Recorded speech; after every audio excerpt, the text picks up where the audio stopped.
against a Saints side that hadn't played for 10 days. A Saints side that was pretty much full strength other than missing out Aaron Smith and Mark Percival. And Tommy Makinson. Yeah, but Jack Wellsby doing so well that I kind of feel like it's not been a drop-off almost. A little bit. But yeah... particularly coming out of backfield. But I certainly don't blame Wigan for what they did. I don't blame Leeds for what they did or Warrington for what they did. I think it's an inevitable, sadly, very practical, pragmatic outcome of the situation we're in. You know, these games are played on the Tuesday, and you've got one of the two big trophies, the semi-finals for, being played a few days later. It was just one of those things, I think, and it's sad, but it's just where we are, isn't it? And of course, Wigan have got another game against St Helens to play. Win that, and you're kind of back on level pegging when it comes for the League Leaders Shield race as well. So it's not. I think it was a sensible, pragmatic decision, and it gave some guys some game time. I think always you're going to expect with this, and you saw it a bit with Warrington, you've seen it a bit with Wigan here, the end of the game isn't going to be strong because these players have got no game time in their legs. They've had no opportunities. They've done training. They've probably not done full scale training either. No. So there's an element there. Young Harry Smith got to captain the side. I mean, that's a great honour for him. I mean, walking out alongside James Robius, the captains in a derby, something that Harry Smith wouldn't have imagined doing at the start of this season. I wouldn't have thought. So yeah, credit, top marks for the young lad there. Although I don't think he had his greatest game for Wigan, and actually, I think everything suggests not many players in Wigan actually had great performances, even though there was a niceness to the fact that so many kids got to play. I suppose you can talk more about all your performances. Well, I'm not sure, because it's difficult to judge how good or bad any of the performances are for Saints when, in reality, you're playing against a very severely weakened side. I mean, you can only play what's in front of you, and we did that. And, you know, as I said in the comments that I sent in reality, there was no more than an post-training session, really, particularly into the second half when, inevitably, Wigan started to fade with their enthusiasm as they got behind them. I mean, they kept going, but it wasn't a derby, and I couldn't get excited about it, to be honest. No, you know, not even watching it with a couple of beers on the table could I get excited about it. It was probably the only derby in my lifetime I've not been excited about. But that's not blaming anybody at all. It's just the situation that we're in left us with that as the 327th derby. It didn't lack for intensity at all, did it? There was a little bit of biff. There was a couple of yellow cards, one near the start of the game for Wigan and one near the end of the game for St Helens, both fairly deserved, I would say. Yeah, I'd say so. No, I wouldn't disagree with that. I think there was plenty of energy and enthusiasm from both sides, but there was no real jeopardy involved because it was clear from the off that Saints would win the game, and it was an inevitability. So I just couldn't get excited. As you said, normally derby week, you're on edge from 4 or 5 days before, and I certainly wasn't for this one. And that's just the way it is, I'm afraid. That's where we are with our season, and we just have to get on with it and enjoy it as much as we can. Yeah, I mean, I have to give a big credit to the Wigan kids / reserves, because that's what the team was made up of, kids and reserves, for the first half. Because Saints got the one obligatory Walmsley barge over, and then 2 touchline tries that were against 12 men, and that was all that there was in the first half for St Helens. So you got to give credit to the Wigan youngsters for that part of the game. It did fall apart a bit in the second half, and if there was one thing that was kind of fitting in a derby sense. It was Regan Grace's finale. I mean, that was a suitable icing on the cake to win a derby. It's just not. This wasn't the derby you needed it to win.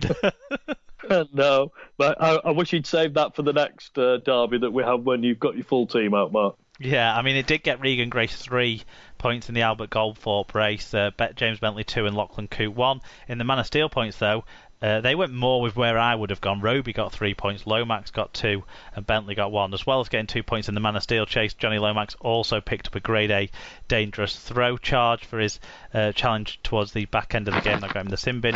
No penalty. Yeah.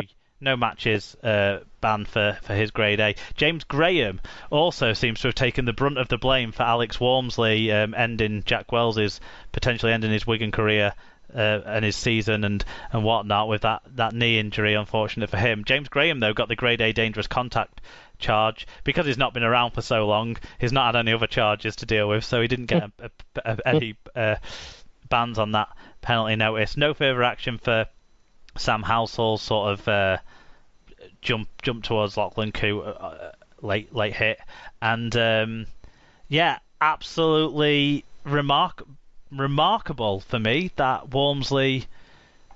They must have been watching a different tackle, the match review panel today. I think you watch it. I was watching the same one that the match review panel watched, where Walmsley. He's still moving, Wells, in the tackle moving forward, and Walmsley actually hits him on the thigh and then slides down his leg. So there's nothing illegal about the tackle.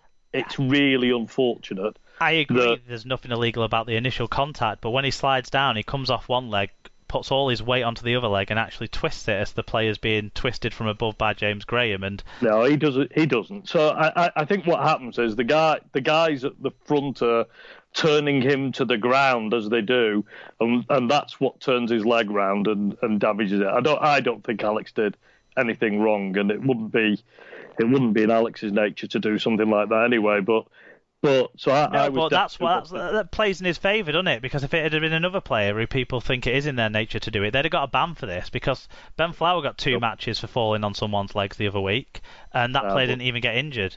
This player is seriously injured. I didn't see that. Yeah, I know, and I mean, they never take into account the injuries, or so they say anyway. But it's real unfortunate that the guy that injured. I just honestly can't agree that I think it was a bad tackle. I was actually more than the Lomax might get a ban, because I did think that was dangerous. The way Johnny lifted his legs over and he hit the floor. Now, he didn't end up on his head, but he could have done. So I was actually a little bit more concerned that Lomax was going to pick up a match or two for that tackle. I honestly don't agree with you about the Walmsley one, but there you go. Well, that's fine. We've got to have different opinions. I didn't notice what Graham had done in it, but I suppose that's because my full attention was on Walmsley dropping his full weight onto his leg. Yeah. But Lomax, I think, has been dealt with fairly there. The Grade A. I think it was a bit messy rather than any sort of real malice in the tackle. And like you say, he kind of recovered it enough to put everyone in a safe enough position for being in an unsafe position, if you know what I mean. Yeah, I mean, I was worried at the time though that it could easily, someone could have taken a different opinion on that. So I was a little bit worried about that, and obviously I'm somewhat surprised that they didn't do anything more about the jump into Coote in the first half, because I think he could have really hurt him. But anyway, do you know what? I'm gonna agree. I'm gonna disagree with you on that one. I just don't see there was any sort of weight in the tackle to actually hurt him. I was really surprised that Lachlan Coote spent 3 or 4 minutes holding his jaw, and I think if he hadn't, it would have just been a penalty sufficient on that one. But it was reckless. He left his feet and sort of jumped at the kicker without kind of any attempt to make a tackle. So certainly a sin binning was completely a justified decision there, but I don't think there was any opportunity for long-lasting damage from that. So it's good to see that anyway, in spite of the fact that neither of us thought it was a derby, there's still some strong rivalry going on. disciplinary.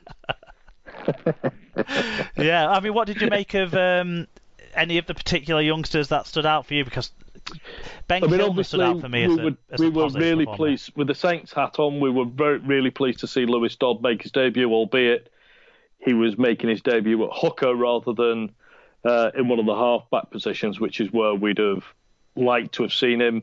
Some nice touches for him. There was a particularly nice one where he jumped out of dummy half with the ball on the run and then put a nice kick in downfield whilst on the move, which sort of gave us a little bit of an indication of the half-back potential the lad's got, but obviously it was a cameo. There was almost no reason to not play him more minutes. I'm surprised why he didn't come on at half-time for either Lomax or a lot of Saints fans say the same. Yeah. And I'm also surprised that given Farge has played hooker before, that he didn't switch Farge into hooker and let Dodd play in the halves. But anyway, we are where we are. At least he's managed to get on the field at last, which is good news. We've got high hopes for him. Yeah, he's a talented kid. Of the Wigan players, I've already liked not some of the debutants, but some of the young players like Joe Bullock, who I think is a good player. But of the new boys that I haven't seen play before, Kai Pearce-Paul, who didn't play big minutes in this game, but I think you could tell straight away that he's got the potential to be a player. He looks big and strong. He looks like he's got good feet and hands. Very confident. He hits the line in the right way. Not trying to trample over the top of people. He's got good footwork to get him into the gaps. I thought you could immediately see that this guy looks like he's got some potential, Mark. And sadly, he's playing for the wrong team. But there you go. Yeah, definitely. A good skill set. There's a lot of range to him as well. So Wigan fans are excited that we might have a potential offloading talent on our hands, which is something that we don't see too much of in Cherry and White necessarily. So he excites people. But yeah, like I say, he didn't get huge minutes in this one, but he did have a few nice touches. I think there's more to be done with him on the sort of without the ball side of things at the moment, which will round him out into an absolute top prospect. Ben Kilner, who nearly got a chance at Toronto earlier on in the season before things got cut short, he probably was the most impressive for me because I wasn't expecting him to be as impressive. You know, the guys in the backs, Younger Myler and Sam Househall, didn't really get any opportunity to show what they can do, which is a shame, I felt. So you know, there's a holding on getting too excited about those guys as such. And Harry Rushden we can't get excited about because he's off to Canberra. but yeah. I think Ben Kilner did his chances to sort of jump up the pecking order, no harm in this game. You know, and I actually think Mitch Clark had one of his stronger Wigan performances. He seems to do this in games that are pointless. That's when he does his best. You know, he was good in a couple of pre-season friendlies. He was good in this game. Whereas Liam Byrne, the opposite, came back into the side after a few weeks off. He was not impressive. I was very disappointed with him, and I wouldn't be surprised if he's knocked himself 2 or 3 players down the pecking order after that woeful performance. Let's move on. Indeed. So Leeds versus Catalan. This, I think, not sure what round it was, but anyway. It was another round 14 game. It was just not a televised one, was it? So we didn't get to enjoy it. So it involves Catalan. So is it really round 14? Because they've not. Anyway, right. Leeds versus Catalan. It finished. Leeds younger side 6, Catalan 34, and it was 16-6 for the Catalan at half time. Rob Hicks was, with his wonderful beard, was the referee. 60 more carries, 600 more metres for Catalan as they won over this young Rhino side. For Catalan, Tom Davis had a blinding game, 3 tries, a try assist. 185 metres and 2 clean breaks. Fuad Yaha also had an impressive